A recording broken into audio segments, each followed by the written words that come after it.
Did you know that much of what you think you know about Africa's maps is actually a carefully constructed myth? The story of African map history is far more complex and fascinating than the narrative of European discovery often suggests.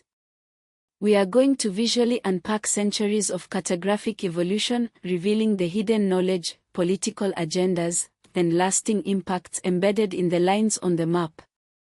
For centuries, Africa has been depicted on world maps, but often through the lens of external traditions.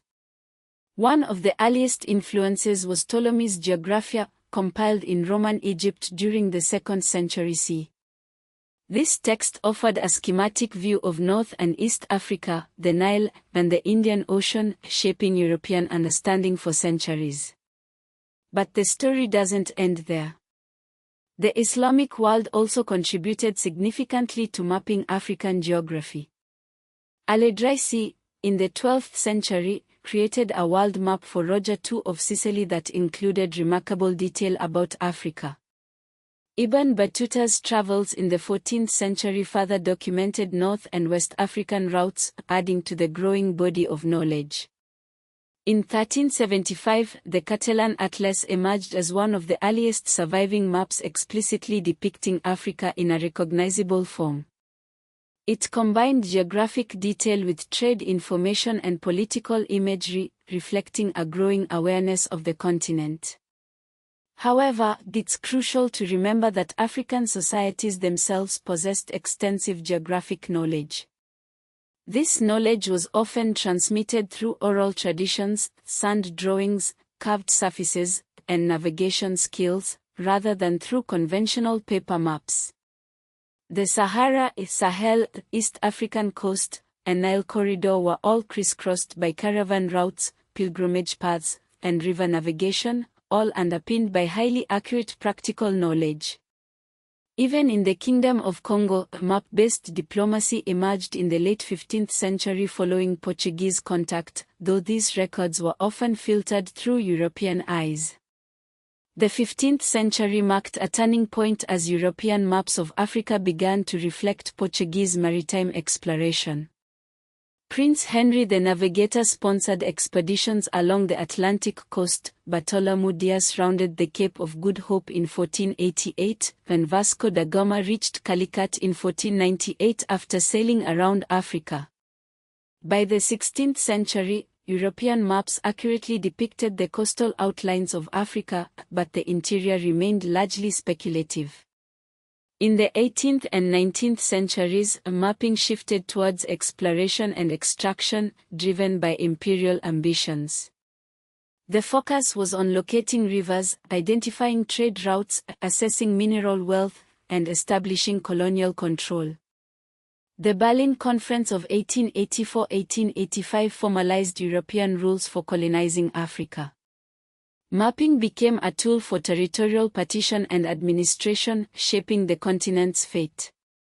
The scramble for Africa accelerated after the Berlin Conference.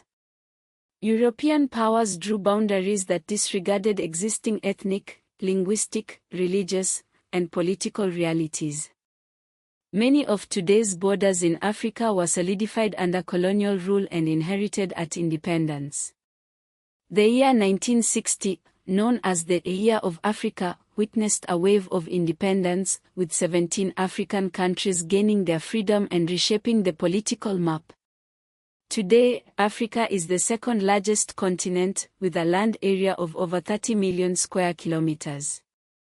It comprises 54 sovereign states and is home to over 1.3 billion people. Major regional divisions include North, West, Central, East, and Southern Africa. A common misconception is that Africa was unmapped until the arrival of Europeans. In reality, extensive African and Afro-Islamic geographic knowledge systems thrived, especially along the trans-Saharan trade networks, the Indian Ocean littoral, the Nile Basin, and major inland trade routes in West and East Africa. Much of this knowledge was practical and route-based, not always captured in surviving paper maps. European maps often portrayed Central Africa as empty, even well into the 19th century, despite the presence of complex states and trade networks. This cartographic emptiness justified imperial claims, making it easier to present the land as available for conquest. Powerful states such as the Mali Empire, Songhai Empire, Kanambonu, Aksum, Ethiopian Empire, Congo, Benin, and Great Zimbabwe existed within rich spatial worlds, understood through trade, diplomacy, and warfare. Mansa Musa's pilgrimage to Mecca in 1324 dramatically increased Mediterranean awareness of West African wealth. The Songhai Empire, under Sani Ali and Askia Muhammad, was intricately tied to riverine and Saharan routes that outsiders later attempted to chart. In the 19th century, mapping expeditions were often linked to anti-slavery patrols, missionary activity, commercial reconnaissance, and military intelligence. Rivers like the Congo, Niger, and Zambezi became central to imperial mapping, seen as highways for trade and occupation. Many colonial maps exaggerated empty spaces, simplified political complexity, or renamed places to fit European narratives. Borders were often drawn without local input, legitimized by maps and treaties rather than on-the-ground realities. Once Africa was increasingly mapped in European archives, it became easier to classify, divide, tax, police, and colonize. Cartography was not neutral, it shaped the legal and ideological foundation for colonial rule. Colonial administrators used maps for taxation, labor recruitment, rail planning, resource surveys, military campaigns, and the creation of native reserves.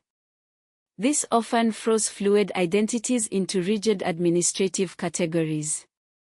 Many modern disputes trace back to colonial-era cartographic decisions, including border disputes, ethnic partition, land tenure conflicts, and competition over resources. The map inherited at independence was often a colonial artifact rather than an organic political geography. However, African leaders and intellectuals later used maps to argue for territorial integrity, anti-colonial unity, Pan-Africanism, and post-colonial state building. The map became a tool of resistance as well as domination. Today's African borders largely reflect the colonial partition, especially the outcomes of 1884-1885 and subsequent agreements. Many states continue to manage tensions caused by ethnic groups split across borders, nomadic routes cut by artificial lines, and artificial separations of trade networks. Infrastructure planning in many countries still mirrors older extraction corridors, aimed at moving goods from the interior to the coast, leading to long-term regional inequalities. Modern African states increasingly use GIS, remote sensing, cadastral mapping, and digital land registries to correct inherited distortions, including land claims, urban planning gaps, and border management issues.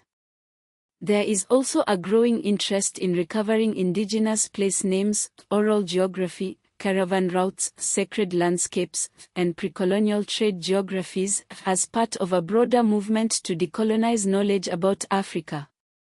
One of the biggest distortions is the idea that Africa lacked geography or cartography before Europeans. In reality, Africa had multiple mapping traditions, but many were oral, performative, carved, or embedded in travel knowledge, recorded in Arabic or local languages rather than European archives. Ultimately, European archives dominate what survives, shaping our understanding of African map history. But the true story lies in uncovering the hidden layers of knowledge and power embedded within these maps, and understanding how they continue to shape the continent today.